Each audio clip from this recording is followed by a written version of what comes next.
to be like ideal housewives. Women are caring, delicate, neat, not competitive, ordered, detail-oriented, child-oriented. All these things, which supposedly come naturally to women, transform unwaged work into a calling of the feminine soul. I'm dropping into my feminine energy. I'm being passive. I'm receiving. I'm being provided for. I am getting ripped off! In technical philosophy language, Federici was pointing out social reproduction. In the economy, we've got production, which is all the stuff officially recognized as work, and social reproduction is all the stuff that has to happen first. For example, imagine a 1950s dude named Bert Mansley who goes to work at the Chrysler dealership every morning. Well, before he goes in, somebody has to cook his breakfast, and iron his shirts, and clean his home, and talk to him when he's depressed, and f him when he's horny, and birth and raise little Bert Jr. so he can be a Chrysler dealer someday, and all of that stuff is social reproduction. And it's all done by Mrs. Mansley, who isn't paid a penny, and who secretly wants to dance naked in the moonlight with the girl next door. And by the way, this sucks for Bert too. The lonely 9-to-5 grind at the Chrysler dealership leaves him no time to take care of himself or raise his children. That's why he needs a domestic servant/wife. Men aren't the enemy. The 70s feminists were saying that experiences like mine, where a woman does work and a man takes the credit, that's not just a bug in the system. The entire economy is built on that. We don't live in the 1950s anymore. Women work alongside men and we earn on average more than we used to. However, in straight households, the majority of chores are still done by women even when we're the primary breadwinners. And whilst many of us may not be literal housewives, we're often still expected to embody those supposedly natural female virtues in the workplace. To manage men's emotions, to soothe their egos, to take the notes and fetch the coffee, even though that's not in the contract, to smile sweetly, to be assertive, but not in the way that men are assertive, because now you're being a When I read this philosophy, suddenly so much of my working life made sense. We're all housewives because no matter where we are, they can always count on more work from us, more fear on our side to put forward our demands, and less pressure on them for money.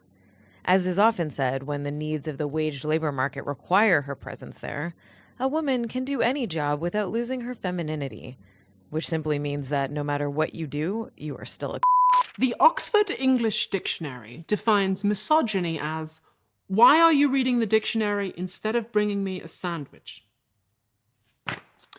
But according to this philosophy, misogyny is an ideology that makes claims about women's nature to justify exploitation. Once I understood the trick, I thought it would be fun to learn how it was performed on other women in other times. So I read Eleanor Janaga's book, The Once and Future Sex.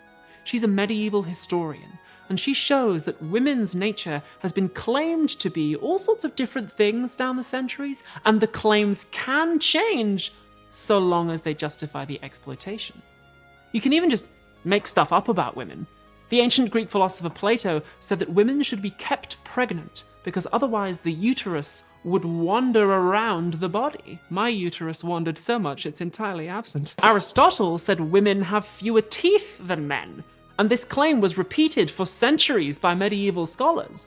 And I thought that was really bizarre because, after all, wouldn't it have been easy to go and check? But Janaga says they didn't start with false beliefs about women's teeth and then conclude we were inferior.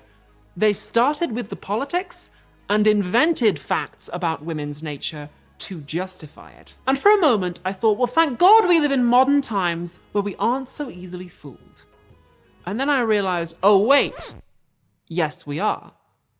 Some people say that allowing trans athletes to compete in women's sports would result in more injuries to cis athletes or give trans athletes an unfair advantage. But trans athletes are regularly beaten by cis athletes, and even in sports like rugby, they don't cause more injuries than cis women of the same size.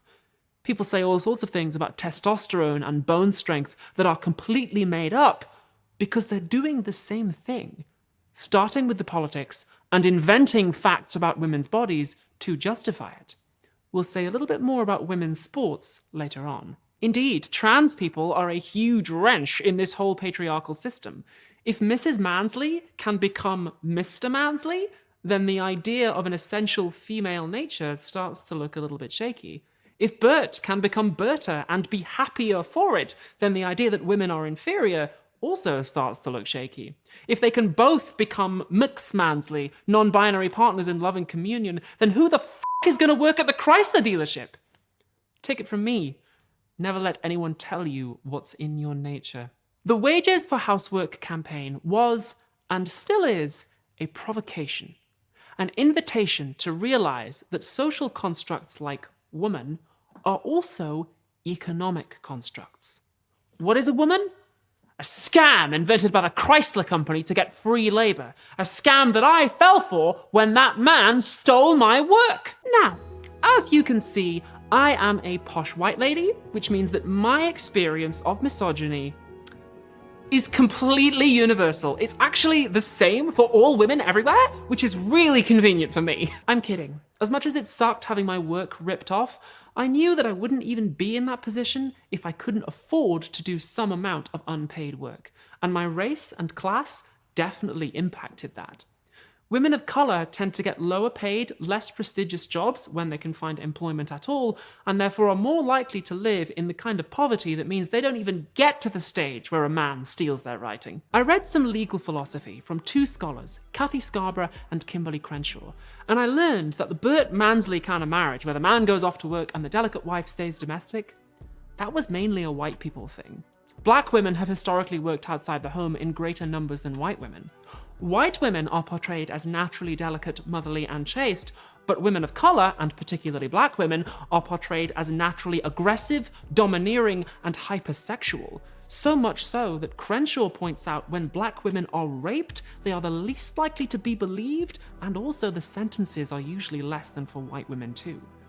So we really can't understand misogyny unless we're thinking about racism at the same time. I was curious to see whether Sylvia Federici had anything to say about that.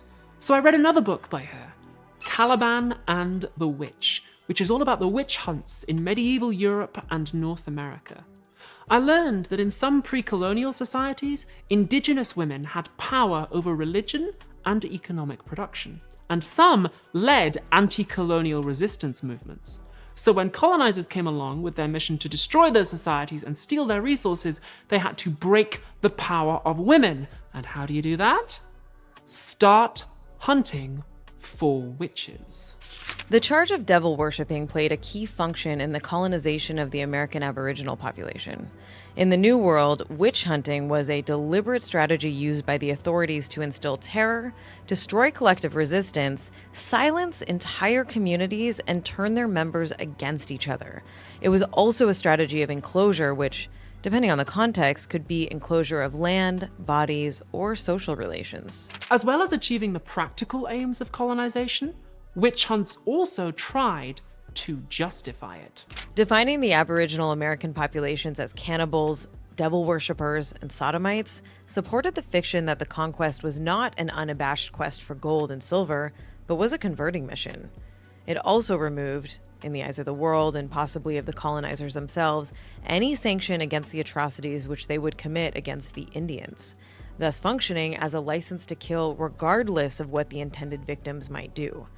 Above all, as in Europe, witch hunting was a means of dehumanization, and as such, the paradigmatic form of repression serving to justify enslavement and genocide. Later on, in the 18th century, witch hunting was used to discipline slaves in the Caribbean. Black women who practiced obeah or voodoo were keeping their own sense of community and history alive, which obviously made it a bit more difficult to enslave them, so they were also persecuted as witches. What is a woman? A scam invented by white people to get free labor. Or, to put it in technical philosophy language, sex/gender can be understood as an economic and socio-political construct that determines people's access to resources. It intersects with race, which does the same thing. And at this point, I thought about my mum. I remembered her telling me when I was little how a man took credit for work that she did, and how it took her many years